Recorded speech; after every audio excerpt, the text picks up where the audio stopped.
Welcome to Inspiring Women with Laurie McGraw. I am your host, Laurie McGraw. I have spent the past 30 years in leadership, and over the years, I've come to learn one thing. Women need women, and not just any women, but inspiring women. Tune in every week to hear from women at the pinnacle of their careers and from others who are just starting out. Episodes can be found at inspiringwomen.show or subscribe on your favorite podcast app. Thanks for listening, and I hope you will be inspired.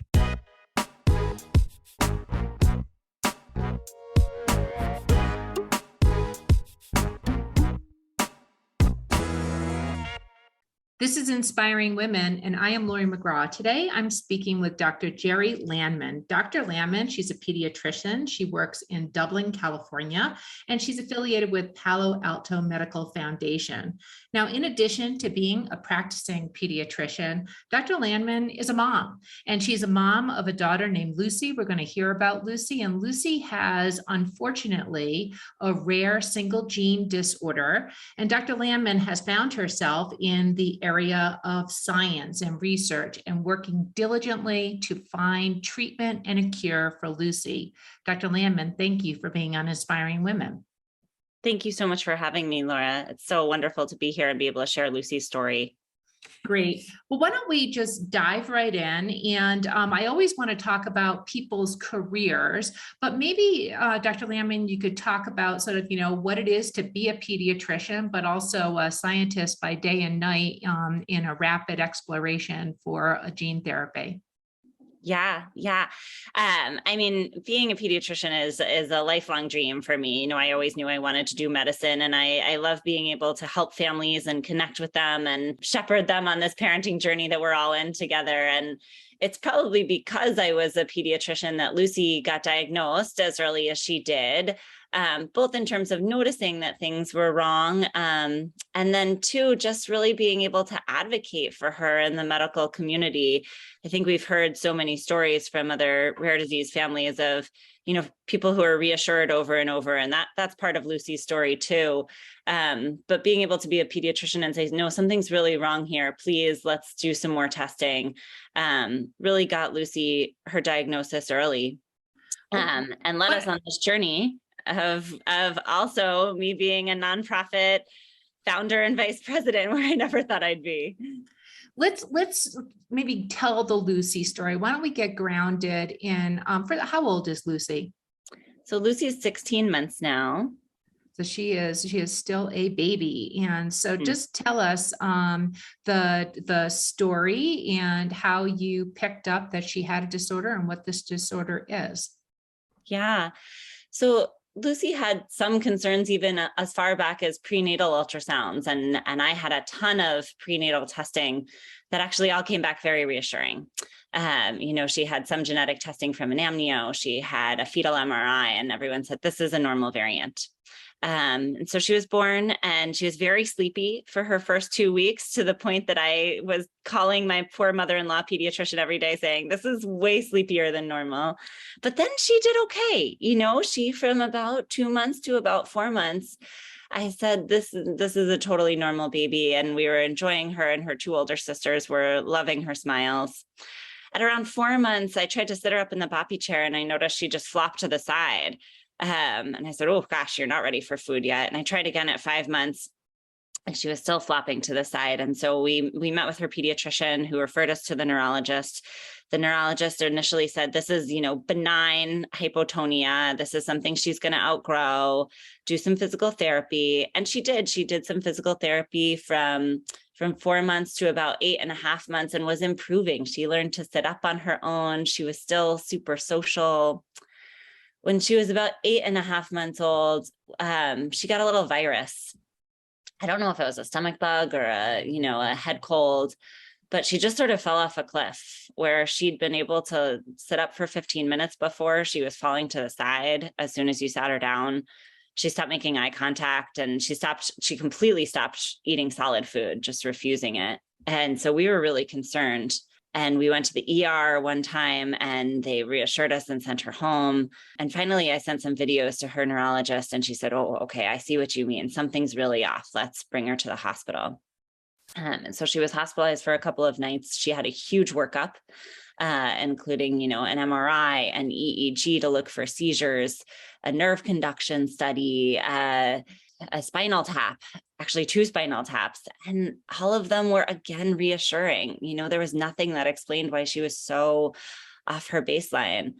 But she actually gradually started to improve as she got over her cold or whatever it was. And so we left the hospital, but we were so lucky that her doctor in the hospital was a neurogeneticist, so someone who's trained in both neurology and genetics. And she said, these kids who fall off a cliff when they get sick, sometimes there's something genetic. Let's send some broad genetic testing. And it was a whole month later, Lucy was doing fine on April 18th when we got a text message from her neurologist that said, Lucy's genetic tests are back and I'm really concerned. Let's meet in an hour.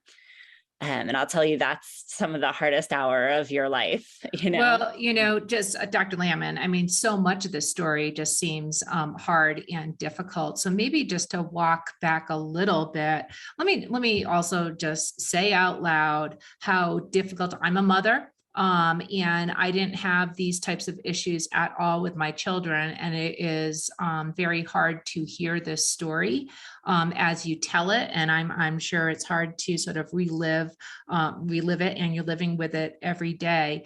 Did you, with all of that information, it must have been overwhelming.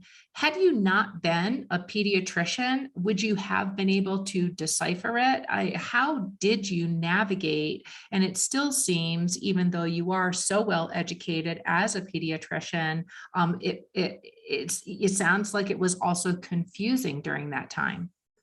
Yeah, I think as a pediatrician, one thing I know, and one thing that they try to teach you in med school is when you hear hoofbeats, think horses, not zebras, just because they're so much more common, right?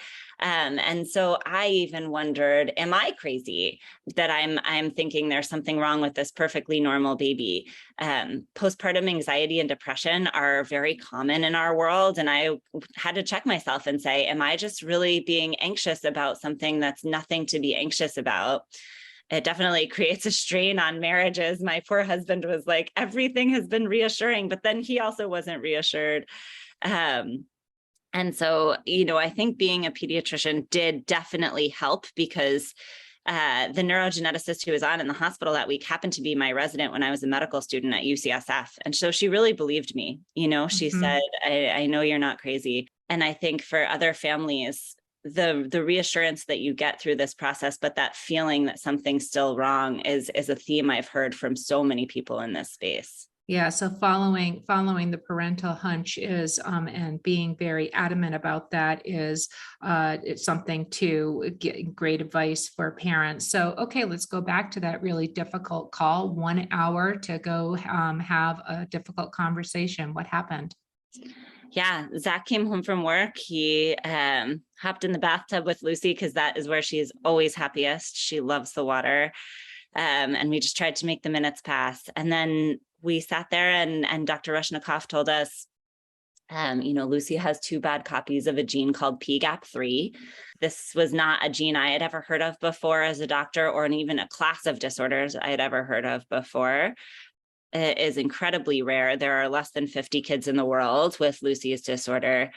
And we were basically told she likely wouldn't walk or talk, and that she was likely to be severely disabled and probably develop refractory seizures, meaning like very difficult to treat seizures sometime in childhood.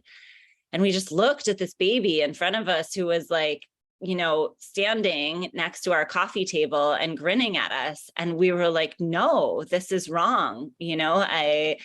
Denial is definitely the first stage of grief. And we left the call saying, you got it wrong this time. Mm-hmm. But we stayed up and we read all night. We read every paper on it we could get our hands on. And by morning, we knew that the diagnosis was the right diagnosis and that the subtle signs were there. And so we took a week and we went on lots of hikes. We, snuggled Lucy. We found sort of an age appropriate way to tell her sisters. And then we were just sitting in bed one day and Zach looked at me and he said, we can't cry forever. And I said, you're absolutely right. We live in the Bay Area in 2022 We've both trained at some of the best institutions in America for medicine. If anyone can change Lucy's story and change the story for other kids like this, who, we don't want any parent to be told there are no treatments and no cures, go home and sort of hug your baby. If that was the advice, stories, that was the guidance you received, that there was just nothing that could be done. It was rather just treat the symptoms was the only opportunity you had. yes, and it's, I love our neurologist. She wasn't wrong. That was true in April. While there were a few labs in the world who were looking at this class of disorders, no one was looking at therapies. No one was focusing on treatments because it's so rare. And so, it often takes a patient advocacy organization, parents and families of these patients to say, hey, can we get some research on some therapies here? And that's kind of what we're doing. So we founded a nonprofit called Moonshots for Unicorns, named because, we know that curing these rare diseases, gene therapy is a budding science that holds so much promise. And so does CRISPR and other modalities like that. And we said, this is probably a moonshot that we can find this, but we're very well situated to take that moonshot. And all these kids are unicorns. They're magical. They transform families, and they're very unique in that way. So we didn't just want to focus on PGAP3. Obviously, that's what we're focusing on first.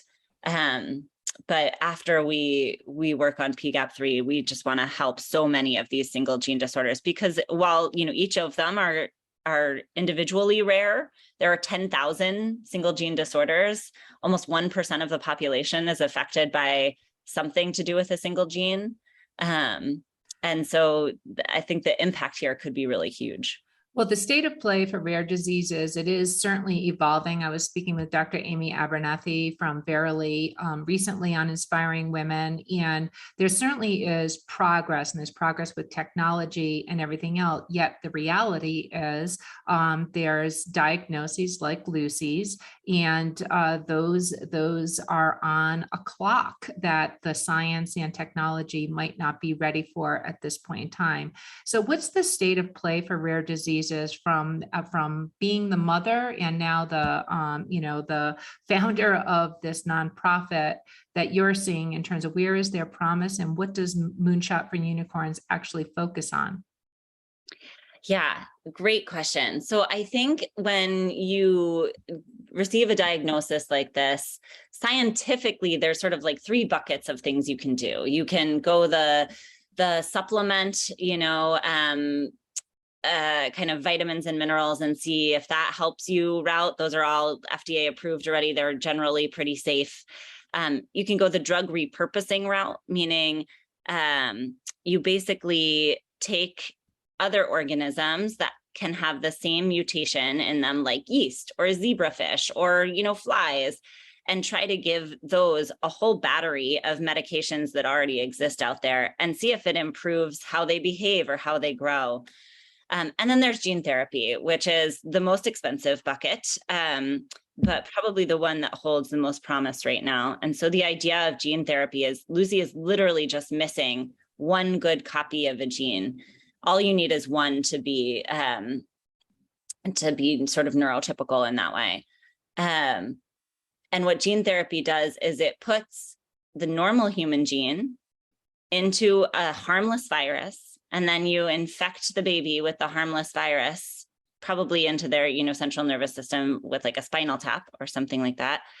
And the virus infects each and every one of their neurons as much as possible and gives them a good copy of the gene back. It is the closest thing to a cure that we have. Is that type of therapy done with other, does it need to be a single gene? Has it been done successfully with other types of missing gene diagnoses? It has. Probably one of the most famous ones, and one that is near and dear to my heart as a pediatrician, is a disease called spinal muscular atrophy, SMA. So there's a huge paper in the New England Journal in 2017 or 2018 that they put the normal SMA gene back into a adenovirus vector, AAV9, and they gave it to babies. those babies, SMA used to be a dreaded diagnosis for a pediatrician to have to give, because the babies would slowly lose strength over the course of their first year of life till they were so weak that they couldn't breathe anymore. And most of them died before age 1. And those kids are walking now, which is amazing. And so there is, I mean, this has a track record now of working for single gene disorders, but each one costs about $3 to $7 million to develop. You know, this is research, so it's not covered by insurance, obviously. And, you know, pharma companies, we've talked to a ton of VCs and pharmaceutical companies, even ones who want to focus on rare disease. And they're, you know, they're very nice and they care, but they say, unless you have 1,000 patients, maybe 500, we just can't see a way that this would ever be profitable. And so we just don't have the resources to devote to things like this. Government funding, you know, we actually had a amazing conversation a couple of weeks ago with Max Bronstein at the White House. Joe Biden is very dedicated to working on rare diseases, but the government is just too early in their process of figuring out how to help families with this. For kids like Lucy, who need a therapy, you know, yesterday, as I feel, right, with her as her mom and a pediatrician. Well, even if you had the $3 to $7 million, I mean, you are not standing by. You are not just, you know, receiving all this disheartening news. What are you doing? What are you doing through the new nonprofit? What kind of progress are you making? Yeah, it's an exciting week to be on your podcast, Laurie, because we have had some really awesome developments this week. So within a month of Lucy's diagnosis, we'd reached out to gene therapy researchers, to drug repurposing researchers. Zach flew Lucy to a lab at Nationwide Children's in Ohio and got a skin biopsy done so they could start working with her cells. And so Moonshots for Unicorns is funding work at Nationwide Children's to develop a gene therapy for PGAP3. And that process is going very well. It is proprietary, so I can't share very many of the details, but it is going very well. And then the exciting news this week is the other avenue that we're funding is some drug repurposing work. So how that works is Lucy's gene is highly preserved across evolution. It's a very important gene. Even yeast have it. And so you can actually take out the gene from yeast or put Lucy's mutation into yeast and see what happens to the yeast. Well, it turns out they don't grow very well. You need this gene. And so then you can have these yeasts that don't grow very well, and you can try a whole bunch of medications on them. And we just got back this week the first results from 6,000 different medications being tested on yeast that don't have PGAP3. And man, it was very revealing in terms of what kinds of medicines might help her. Medicines that already exist. That's what you mean when you say drug repurposing, taking a drug for something else and then either using it for this particular diagnosis or like in a cocktail for this. Is that what you're looking at? You got it. That's exactly it. And so on those original yeast screens, we have probably 8 to 10 really promising hits. In other words, medicines or supplements that really improved the way the quote unquote Lucy yeast grow.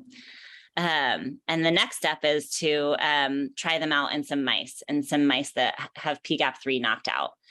Those mice are going to be born in a lab in Maine in November of this year, which I'm also very excited about because they'll provide an opportunity for testing both any repurposed drugs and the eventual gene therapy. So progress is happening fast. It's less than 6 months from Lucy's diagnosis. And, you know, I could talk about the science all day, but I'll talk your ear off if I talk about the science all day. Well, it is incredible to just hear the amount of progress of those, you know, less than 50 children that have this diagnosis. Are there others that you're connected with, that other families that have awareness of what you're working on? Because I imagine that this is, you know, this promising work has got to be equally exciting for them. For sure. There is a Facebook group. Social media is very, very powerful when it comes to rare disease. It's often 5 years ahead of the literature, at least, in terms of knowing what the spectrum of kids who have the disorder is, and being able to, hone in on things that are working for different kids as well. For instance, we talked to another mom whose child had tried a ketogenic diet for control of his seizures on this disorder, and he got a lot better. And so that was new information that sort of no one had put out there in the literature yet. So yes, those families are all, anyone who's connected on social media is definitely aware of the work we're doing. And we, for any IP that we own, we update them all the time, and obviously want to share and make things as available as we can to everyone. I tell you, there's just, knowing quite a bit about the, world of privacy and clinical data and patient data, and how challenging some of those issues are when it comes to rare disease, or when, organizations like Patients Like Me or whatever. It's very clear that, that all goes out the window when you're really trying to just desperately seek solutions, and solutions that matter. It sounds promising, and it is just incredible to hear the progress that you're making, Dr. Landman. And I don't mean to be insensitive with this question, but with all of this and all that you're trying to balance while still, managing your family as well as your practice, how are you doing? How are you keeping it all together? Yeah.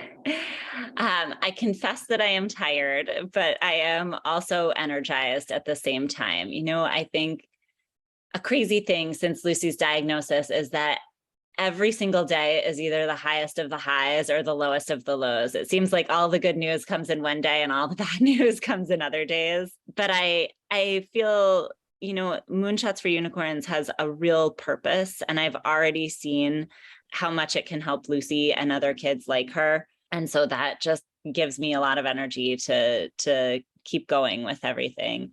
And, it's funny when it hits you, like I talk about the science, and I can be very removed from things. And then I was having brunch with a friend the other day, and she asked me, how are the older kids dealing with this?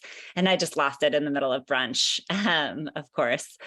But that happens less and less. And I have a lot of hope, particularly this week, that we really are going to find some things that change the story for a lot of kids with single gene disorders. So it would be wonderful to change this story, and no matter what, it also is just the way you're going about it hopefully paints a pathway for, just like you talked about, Moonshot for Unicorns, which is not just focused on the PGAP3, but also other single gene disorders as well. And it's just incredible what you are doing while living through this journey. Dr. Landman, as we close out Inspiring Women, I always like to get sort of like best advice from women who are inspiring like you, but I think I'd just like to close this one out a bit differently.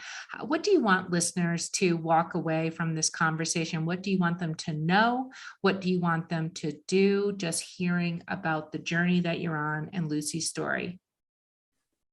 That's a great question. I think there's a few takeaways from Lucy's story so far that I think are really important. You asked about women, and I think particularly about moms. And just to say that when something's wrong, it's okay to advocate for your child. And we at Moonshots are working on a project with both Invitae, the genetic company that diagnosed Lucy, and the White House, and a few local politicians to allow for earlier and more affordable access to genetic testing. Because what's crazy to me is that Lucy had to have an MRI, 2 MRIs, an EEG, 2 spinal taps, and a nerve conduction study, all before someone swabbed her cheek to give this diagnosis. And it's only because we got her diagnosis at 10 months that we're so motivated to change her life story, because we have time. We don't have a lot of time. We are very desperate for time, but we have the time to be able to do that work. And then I think the other thing I would say is, this could happen to anyone. And you never know how it's going to be until it happens to you. But I think that right now, unfortunately, in our country, the best way to help fund research for single gene disorders is directly through patient advocacy organizations, because you won't find anyone who cares more, who knows more about their disease, who's more connected to their researchers, and who's more ready to, put that money to good use than directly with the patient advocacy organizations. So while I hope that model will change over time through government opportunities and more, opportunities like CZI funding and things like that, that right now is really the best way to do it. So as Giving Tuesday comes up, consider that possibility. Well, Dr. Landman, I appreciate you sharing your story. I am thankful for your passion for what you're doing for both Lucy, but also for others. And the affordability and access is so important. Just what you're describing sounds monumental. So I'm wishing you nothing but the best outcomes and enduring energy to get through it. This has been an incredible Inspiring Women episode. I've been speaking with Dr. Geri Landman, a mother, an advocate, a fierce supporter of her daughter, Lucy. Geri, thank you so much. Thank you so much, Laurie. This has been an episode of Inspiring Women with Laurie McGraw. Please subscribe, rate, and review. We are produced by Kate Cruz at Executive Podcast Solutions. More episodes can be found on inspiringwomen.show. I am Laurie McGraw, and thank you for listening.